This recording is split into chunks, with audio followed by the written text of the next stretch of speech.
আমি সবসময় আপনাদেরকে আপনাদের বাইকের আপডেট দিয়ে থাকি। আমার হাতে যে কাভারটা দেখা যাচ্ছে এটা কিন্তু এফজেডএস ভার্সন 3 বাইকের ফুয়েল পাম্পের কাভার। আসলে দেখেন, আপনারা যখন বাইক রাইড করেন অনেকেই জানেন না যে বাইকের ফুয়েল পাম্প কতদিন পরে পরে পরিষ্কার করতে হবে।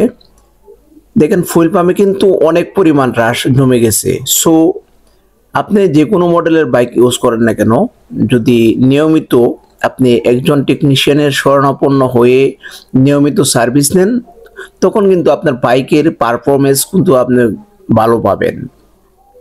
দেখেন, ফিল্টার কিন্তু একেবারে জ্যাম হয়ে গেছে, যাই মোটরটা বডি থেকে আলাদা করে দিলাম। দেখেন, আসলে বাইকের ফুয়েল পাম্প যদি এরকম জ্যাম হয়ে যায় তখন কিন্তু আপনি বাইকের থেকে পারফরমেন্স 100% পাবেন না। সো আপনি যে কোনো মডেলের বাইক ইউজ করেন না কেন, অবশ্যই আমি আপনাদেরকে বলবো আপনি নিয়মিত সার্ভিস নেবেন।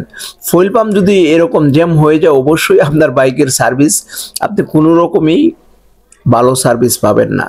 সো সবাই ভালো থাকবেন, সাবধানে রাইড করুন। আজকে